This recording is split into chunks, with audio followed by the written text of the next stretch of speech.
요새 제가 뉴스를 좀 이렇게 보니까요, 주 4일째 이야기가 나오더라고요.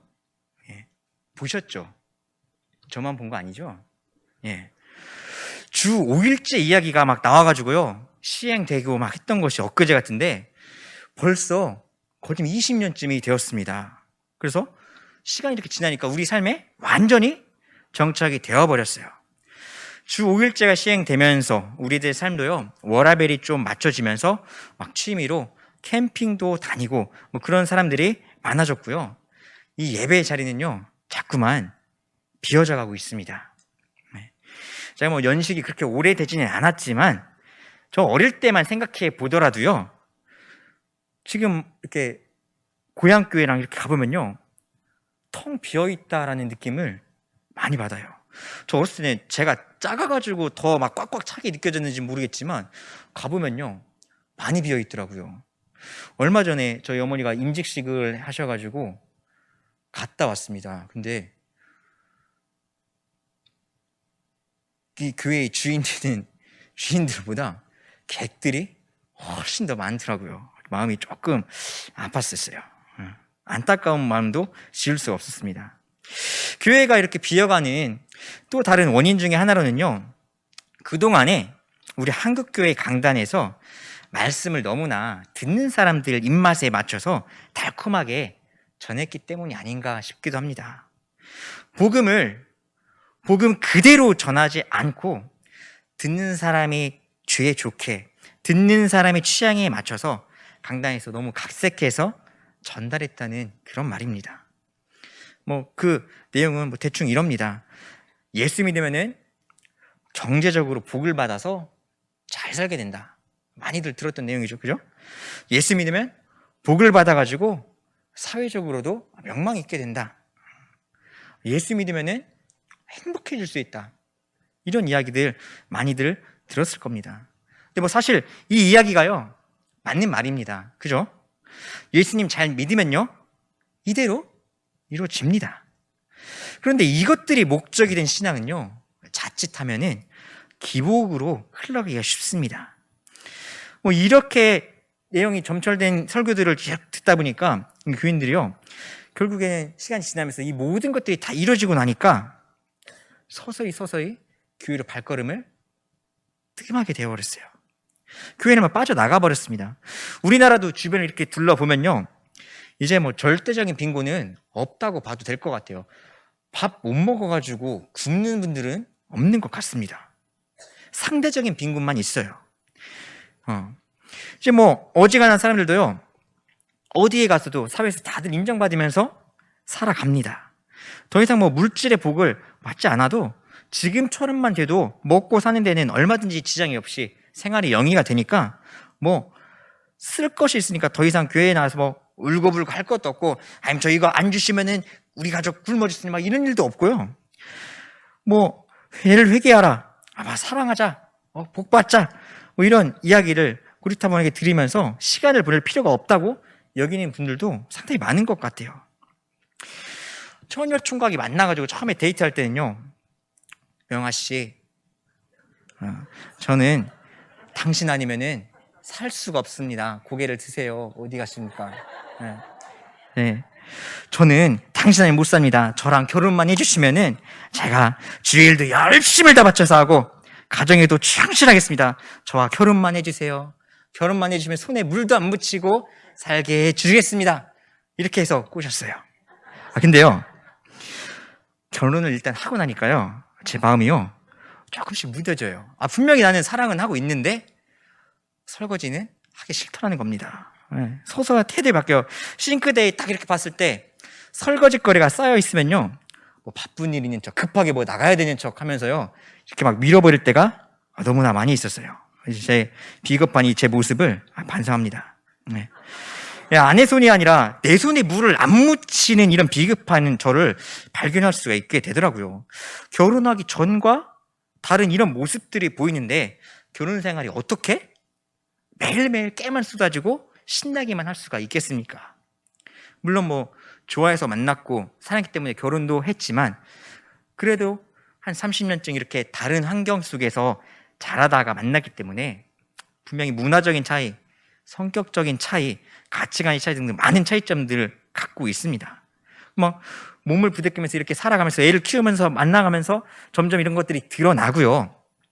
이건 또 이제 또 다른 갈등과 고민이 되는 거죠. 그렇다고 이것 때문에 성급하게 헤어질 수도 없고요. 근데 이제부터 이 드러난 문제와 차이점들을요, 이 부부가 서로가 얼굴을 마주 보면서 대화하면서 풀어가야 할 이런 과제인 겁니다. 제가 엉뚱한 소리를 조금 한 게 신앙생활 이야기를 꺼내기 위해서요. 신앙생활도 마찬가지입니다. 교회가요, 천사들만 모인 곳이 아니거든요. 굉장히 다양한 사람들이 모인 곳이 교회입니다. 네. 다양한 환경에서 자라왔고요. 또 각자 처한 지금의 상황도 다 다릅니다. 보통의 모임들은요, 뭐 관심거리가 같거나 비슷한 사람들, 처한 상황이 비슷한 사람들이 이렇게 모이는 게 보통입니다. 그죠? 근데 교회는요, 참 신기하게요, 굉장히 잘 사는 분들부터 좀 뭐 삶이 물질적으로 너무 찌들어가지고 어려운 분들까지, 또 연세가 막 많으신 분들부터 또 뭐 깐난쟁이들까지 굉장히 만나는 이 스펙트럼이 폭이요, 넓고 다양합니다. 제가 봤던 이 교회의 모습들 중에서 가장 성도님들의 이 생활 수준의 차이가 적게 났던 곳이 울산이었던 것 같아요. 거기는 교인들의 대부분이 현대자동차, 현대중공업, 뭐 현대일렉트로닉 다 뭐 현대 붙은 다 그런 데를 다니니까 집 한 채씩 없는 분들이 없더라고요. 네. 거기서는 다 자가로 집에 한 채씩 있으셨고, 교회에서 가장 처형편이 어려운 사람이 담임 목사님이랑 저였어요. 이 두 명만 자가로 집이 없더라고요. 이 두 명만. 네. 여튼 뭐 남자와 여자가 이렇게 만나서 살아가고요. 또 이렇게 여러 사람들이 모이는 이 신앙 공동체 생활이 어떻게 항상 좋기만 하고, 어떻게 꽃길만 갖고, 어떻게 에덴 동산만 가겠습니까? 나와 너의 그 많은 차이점들과의 이 부딪힘 쪽에서 서로가 모난 부분은 뭐 다듬어져도 가고, 서로가 공유할 수 있는 새로운 문화를 만들어 가기도 하면서 만나가는 겁니다. 제가 청주에 있을 때요, 이런 질문을 했던 청년이 있어요. 전도사님, 신앙생활 하면 평안해진다고 하는데 저는 신앙생활을 하면 할수록 고민만 더 많아지고 이 마음속에 갈등만 생깁니다 라는 질문을 갑자기 훅 들어오더라고요. 혹시 여러분들 가운데서도 이런 질문을 가진 분들 있을지 모르겠어요. 근데 결론부터 말하면요, 그건요, 좋은 현상입니다. 그리고 굉장히 바람직한 현상이에요. 저는 이 현상을요, 거룩한 고민이라고 명명을 하고 싶습니다. 물론 신앙생활 하다 보면요, 우리에게 하나님이 주시는 이 평안이 찾아옵니다. 주어져요. 하나님이 주시는 축복이죠. 근데 엄밀히 말하면요, 이 평안도 주어지지만 고민도 같이 주어집니다. 먼저는 평안이 주어져요. 신앙생활 처음에 하면요, 상당한 평안함과 이 위로와 심리적 안정을 갖게 됩니다. 그래서 흔들리던 마음이 평안함을 찾게 되고 고향과 안정을 얻을 수가 있습니다. 근데 이 평안은 신앙생활을 처음 하는 분들이 제일 먼저 느끼는 하나님의 은혜라고도 할 수가 있습니다. 근데 거기서 조금 더 신앙이 고차원적으로 올라가면요, 더 높은 차원의 평안이 주어집니다. 그 평안이 뭐 마음의 평안이나 정신의 안정 같은 그런 평안이 아닙니다. 모든 것을 초월한 데서 오는 평안입니다. 예를 들면요, 스데반은요, 돌을 맞아 죽어가는 데서도요, 주 예수여 내 영혼을 받으시옵소서 라고 이야기를 하면서요, 그리고 또 자기에게 돌 던진 그 사람들 향해서 이 죄를 그들에게 돌리지 마옵소서라고 말할 수 있을 정도로까지 세상 모든 것을 초월해서 평안할 수가 있었습니다. 오히려 스데반을 향해서 돌을 던지고 손가락질하던 사람들이 목소리 높이고 화를 냈었죠. 오히려 돌에 맞아 죽어가는 스데반은요, 끝까지 의연함을 잃지 않았고요, 돌팔매질 속에서도 방금 전처럼 이렇게 말을 할 수가 있었던 겁니다. 여러분, 누가 승리한 겁니까? 스데반이 돌에 맞아 죽었지만 스데반이 승리한 거 아닙니까? 그렇죠? 복음을 위해 모든 것을 초월하고 극복한 삶을 살았기 때문에 승리할 수가 있었던 겁니다. 굉장히 고차원적인 그런 신앙을 가짐으로써 평안함을 누린 분이죠. 이렇게 신앙이 주는 평안에는요, 신앙생활을 시작한 지 얼마 안 된 분들이 느끼는 그런 평안이 있고요, 굉장히 신앙이 깊어지면서 또 깊은 가운데 주어지는 그런 평안이 있습니다. 그런데 대부분은요, 평안보다는 고민이 더 많아요. 왜냐면요, 우리는 신앙적으로 아주 초보도 아니고 또 스테반처럼 아주 고치한 쪽으로 올라가 있지도 않은 그 중간 어디쯤에 위치해 있기 때문입니다. 어떻게 보면은 어린아이들보다는 신앙이 성장했고, 그렇다고 또 스테반 같은 그런 뭐 성경에 이름이 실릴 만한 성자급처럼은 또 신앙이 아주 올라가 있지는 않기 때문에 그 중간 어디쯤 애매하게 이렇게 있는 거죠. 어린애들은요, 세상이 재밌습니다. 우리 아들들 경태랑 준태도 보면요, 지금 뭐 예배 시간에도 저렇게 풍선 하나 가지고도 즐겁게 놀고 있잖아요. 저것들이 잘나고 늦게 하면요, 숨 쉬는 것도 재밌나 봐요. 준태는 엄마도 자고 형도 자고 저도 막 자려고 하는데 혼자서 뭐라고 떠들고 안 자요. 잠을 안 잡니다, 잘. 저는 지금 빨리 잠들어야 키가 조금이라도 더 클 텐데 하는 걱정이 들어서 막 잤으면 좋겠는 마음이 있는데, 자는 시간이 그렇게 아깝나 봅니다. 잠을 안 자요. 자려고 누웠다가도 뭐 부시럭 소리 나면 다시 일어나서 막 물구나무 쓰기도 하고 돌아다니기도 하고, 잠자는 게 그렇게 아까운 것 같습니다. 저는 그거 보면은 걱정이 되죠. 이거 지금이라도 나 빨리 자야 내일 새벽에 빵꾸 안 내고 잘 운행할 텐데, 이런 마음도 들고 여러 가지 걱정이 드는데, 쟤네는 그렇게 막 즐거워합니다. 아무것도 아닌 걸로 그렇게 재미를 느껴요. 뭔 얘기했지? 예. 예, 아이들은요, 정말 뭐가 그렇게 좋은지 아무것도 아닌 걸로 그렇게 웃어대면서 날마다 막 흐이낙낙하면서 살아갑니다. 세상 고민도 없고요, 뭐 걱정도 없습니다.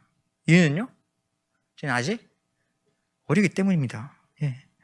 그런가 하면요, 아예 막 스매처럼 높은 수준의 이 신앙의 수준이 높은 분들도 걱정이 없습니다. 이분들은요, 세상 모든 것을 다 초월해 버렸기 때문에 세상적인 뭐 근심, 걱정, 욕망 이런 걸로 고민할 필요가 없어요. 이런 분들은 지금 같이 이렇게 세상에 살고 있지만 이미 천국 주민인 그런 거죠. 네. 그런데 우리는요, 어린아이도 아니고 더군다나 성자에는 좀 못 미치기 때문에 그 중간 어딘가쯤에 위치해 있는 이런 사람이기 때문에 고민이 많을 수밖에 없습니다. 이게 문제입니다. 어린아이보다는 분명히 능력이 있고 성자보다는 능력이 좀 부족해요. 다 그 가운데에 다 걸쳐버리는 거죠. 그래서 고달픈 겁니다. 오늘 우리가 살펴본 본문 말씀 보면요, 한 사람의 맹인이 등장합니다. 이 맹인이요, 평생의 소원이 아마 눈 뜨는 거였을 거예요. 그죠? 그럼 눈만 뜨면요, 이 사람은 다른 사람들보다 더 행복하게 살아갈 수 있을 거로 생각을 했을 겁니다. 그러다가 어느 날 예수님을 만나게 됐고요, 예수님을 만나는 사건으로 인해서 눈을 뜨게 됐습니다. 눈 감았던 사람이, 눈이 멀었던 사람이 눈을 뜨니까 기대가 얼마나 컸겠습니까? 근데 본문 자세히 살펴보세요. 이 맹인이 눈을 뜨고요, 평안하고 즐거운 일만 있었고 기쁜 일만 있었는가, 이 13절 지나서부터 쭉 읽어보면요, 그렇지가 않더라는 겁니다. 눈만 뜨면은 이제 막 세상이 막 즐겁고 행복하고 기쁘고 신날 줄 알았는데, 만사가 막 형통할 줄 알았는데, 그래서 기대가 컸는데 실상 눈을 떠보니까 실망뿐이었더라는 겁니다. 눈을 떠서 사람들의 수심이 가득한 그 모습을 보는 순간 이 사람 아마 느꼈을 겁니다.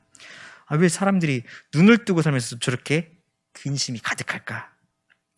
맹인은 이해가 안 됐을 겁니다. 여러분은 어떠세요? 눈 멀었던 사람이 눈만 뜨면 행복해질까요? 좁은 문이라는 소설로요, 노벨 문학상을 받았던 프랑스의 소설가 지드가 쓴 전원교향곡이라는 이 노래가 아니에요, 소설입니다. 전원교향이라는 이 책을 보면요, 개안수술을 받은 여인이 눈을 뜨고 나서 세상 사람들의 얼굴을 보고 그 얼굴에 어둠과 근심과 욕망이 서리는 것을 보고요, 굉장히 실망을 합니다. 맹인이었을 때는요, 눈을 뜨고 사는 사람들은 다 아름답게 살아갈 것만 같고 다 천사 같을 것 같고 다 행복할 줄만 알았는데, 눈을 뜨고 그 사람들을 바라보나니까 오히려 눈을 뜨고 살아가는 사람들이 더 욕망에 사로잡혀 있고 얼굴 보면은 근심이 묻어나고 수심이 가득해 있는 겁니다. 불행해 보여요. 그래서 이 사람이 눈 뜬 것을 후회했다고 합니다. 동경하고 있는 삶이, 동경하는 것이 있을 때가 더 아름다운 겁니다. 아름다운 꽃은요, 우리가 그냥 놔두고 봐야 계속해서 아름답습니다. 이쁘다고 가까이 놓고 보고 싶다고 또 꺾어가지고 놓으면요, 금방 씻어버리고 마는 거예요. 동경하는 중에 사는 것, 꿈을 이루고 노력하며 열심히 살아가는 것, 그때가 아름다운 겁니다. 돈이 뭐 얼마 있어 보았으면 하는 그런 기대를 가지고 살아갈 때가, 그때가 좋은 거예요. 그 꿈을 갖고 있을 때가 열심히 가지고 꿈을 바라면서 열심히 하기 때문에 행복한 때입니다. 신앙생활 하면서도 바라는 한 가지 기대가 있습니다. 그건요, 행복하기를 바라는 거예요. 행복에 대한 기대입니다. 신앙생활을 통해서 무한한 기쁨이 주어지고 행복과 평안이 주어질 것이라는 희망이 있고요, 기대가 있는 겁니다. 물론 신앙생활 하면요, 그것들이 주어집니다. 기쁨도 주어지고요, 행복도 주어지고요, 엄청난 복도 받습니다. 하나님이 거저 주시죠. 그냥 은혜로 주시는 겁니다. 그런데 전에는, 신앙생활 하기 전에는, 복음을 받기 전에는 느끼지 못했던 고민도 우리 같이 주어집니다. 주어진 기쁨이 너무 커가지고 고민이 잠깐 안 느껴질 수도 있지만 기쁨과 고민은요, 같이 주어집니다. 신앙 안에 깊이 들어보면요, 먼저 들어와 있는 사람들한테 이렇게 실망감을 좀 느낄 때가 있습니다. 아니, 믿는다고 하는 사람이 어떻게 저렇게 행동을 할까? 신앙인이 마음이 너무 좁은 거 아닌가? 뭐 이렇게 느껴질 때가 있어요. 보여지고 들려지고 느껴지는 것들을 통해서 실망하게 될 때가 있습니다. 그래서 먼저 신앙생활 하는 사람들이 더 잘해야 됩니다. 이 맹인이 느낀 게 이랬어요. 눈만 뜨면 아름다운 세상을 환하게 볼 줄 알았습니다. 근데 눈 뜬 사람들 뭐 다 행복하게 살고 넉넉하게 살고 있을 줄로 알았어요. 근데 눈을 뜨고 보니까 그렇지 않아서 실망만 가득가득 들어왔다는 겁니다.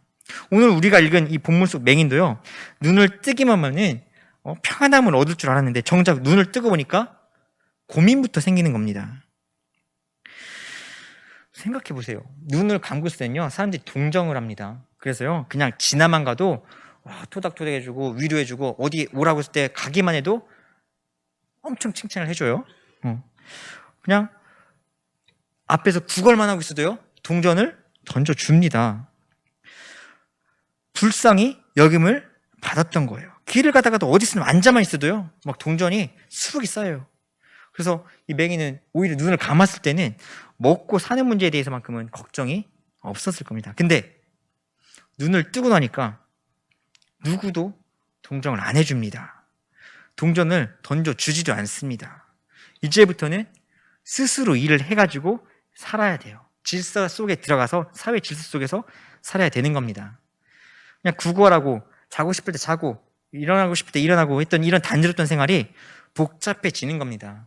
일을 해야 된다는 이런 의무가 생긴 거예요. 옛날처럼 편하게 살 수가 없는 겁니다. 사회 일원이 돼가지고 사람 구실을 해야 살아나갈 수가 있게 된 거예요. 지금까지는 그냥 남이 주는 걸로 얻어 먹고만 살았던 사람이 이제는 스스로 벌고 주는 사람이 되어야 된다는 겁니다. 눈도 뜨고 사지도 멀쩡한데 얻어먹자니 창피하고, 이제는 일을 해서 나도 주면서 이렇게 살아야 되는데, 그러자니까 평생 일을 안 해봐가지고 할 일이 너무너무 무겁게 느껴지는 겁니다. 그뿐 아니라 눈 뜨기 전에는요, 이 사람이 뭔 짓을 해도 아이고 눈도 못 뜬 사람이니까 그렇지 하면서 사람들이 용인을 많이 해줬어요. 누가 아유 왜 그러는 거야 저 사람은 막 이렇게 탓하지 않습니다. 근데 이제는요, 스스로 앞가림하면서 살아야 됩니다. 전에는 뭐 선택이나 의무나 걱정, 고민 이런 거 없이 살았습니다. 근데 이제는요, 책임져야 된다는 겁니다.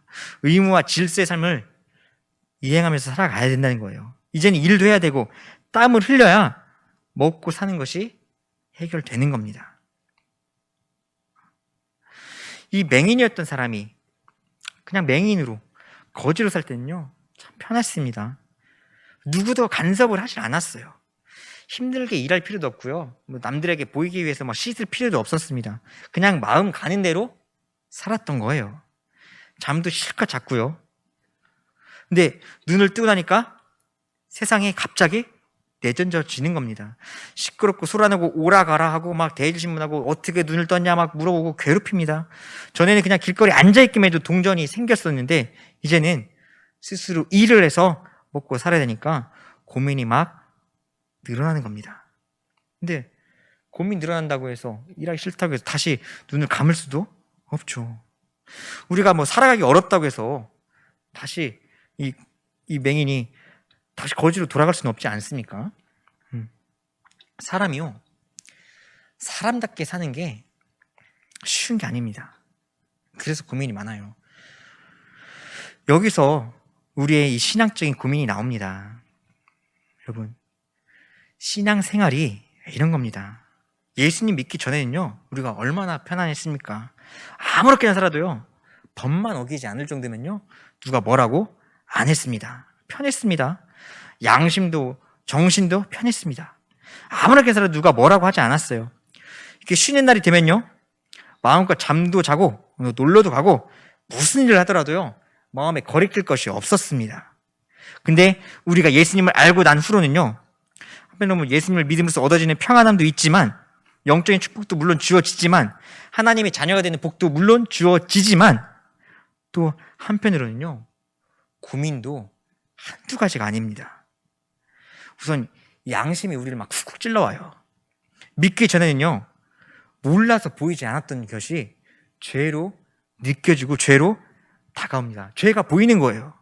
죄가 보이니까요, 아, 내가 이렇게 살면 안 되겠구나 하는 마음이 듭니다.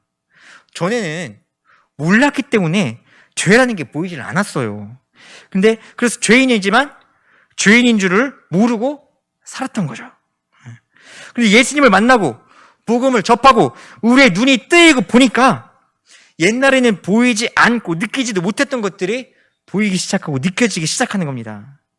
그리고 내가 잘라서 살았던 걸로 알았던 것이 내가 잘라서 살았던 게 아니라 예수님의 보살핌에, 하나님의 보살핌 때문에 산 거였구나라는 게 느낍니다. 자신의 한계도 드러나는 거죠. 거짓됨이 발견되고요, 말할 수 없는 이런 가책이 느껴집니다. 또 영적인 고민이 생깁니다. 나는 하나님 말씀대로 이렇게 살라고 하는데 말씀을 듣고 있을 때는 그렇게 살 수 있을 것만 같은 마음이 들지만 예배당 문을 나가는 그 순간에 말씀을 들을 때는 느껴졌던 것이 또 잊혀지고, 또 그런 나의 모습을 보면서 고민이 생기고 계속 마음이 불편하다는 겁니다. 하나님 뜻대로 살지 못하고 실수하고 넘어지는 자신한테요, 자꾸만 실망하게 되고요, 자괴감도 막 느껴집니다. 이렇게 살아야지 다짐을 해봐도요, 진짜 예배당 문을 넘어가는 그 순간에 까먹어버리고 말아요. 갑자기 막 삶의 난이도가 확 올라가 버리는 거죠. 원래 이 세상이 조금 눈도 한 반쯤 감고 적당히 살아야 좀 편하잖아요. 그죠? 적당히 눈도 살짝 감고 그래야 좀 떡도 조금 더 생기고 이익도 생기고 출세도 할 수 있습니다. 전에는 그렇게 살았어요. 그래도 마음이 불편함이 없었고요, 돈도 쉽게 벌었습니다. 근데 이제 예수님을 알고 나니까요, 그렇게 살던 대로 돌아갈 수 있는 거예요? 없어요. 그렇게 더 이상 살아갈 수가 없는 겁니다. 이제는요, 그렇게 살려고 해도 양심이 허락하지 않는 겁니다. 그래서 신학적으로 살려고 하니까요, 불이익 당할 것도 각오를 좀 합니다. 소외 당할 것도 좀 감수를 할 때가 있고요, 따돌림을 받고 비웃음을 당하고 모든 행동에 제한을 받을 때가 있습니다. 그래서 우리가 자꾸 고민하게 되고요, 갈등이 생기는 겁니다.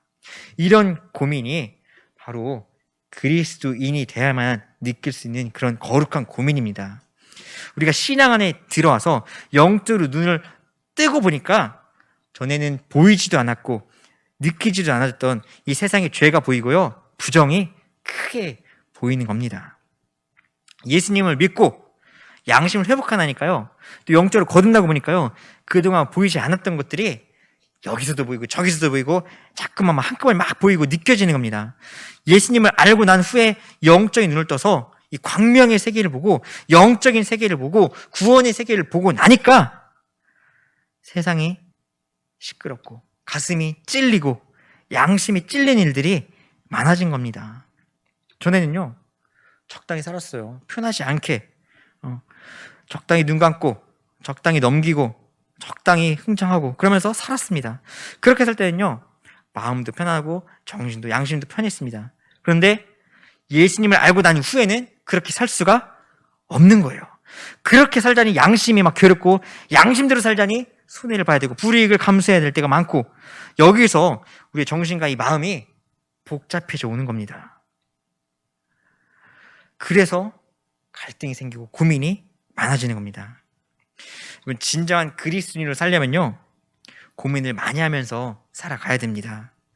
고민 때문에 머리 아프다고 해서 우리가 나 머리 아파서 예수님 못 믿겠다 이렇게 할 수는 없지 않습니까? 그죠? 신앙인이 세상을 향해 고민이 많은 건요, 당연한 겁니다. 그게 우리가 신앙이 조금씩 성숙해지고 있고 조금씩 커지고 있다는 증거인 거예요. 우리가 신앙인답게 살려가면요, 고민이 자꾸만 많아집니다. 부질없고 덧없는 세상 것들 때문에 고민하는 것이 아니고 신앙적으로 고민을 많이 할 수 있는 저와 여러분이 될 수 있기를 소망합니다. 이건 아름다운 현상이에요. 하나님의 뜻대로 살지 못하는 것에 대해서 고민하고 나 자신의 연약함, 내 능력의 부족함에 대해서 고민해야 됩니다. 또 내가 가진 것도 막 나눠줘야 되는데 주지 못함에 고민하고, 베풀어야 되는데 베풀지 못하고 손해보는 삶을 살아야 되는데 그렇게 살지 못하기 때문에 고민해야 됩니다.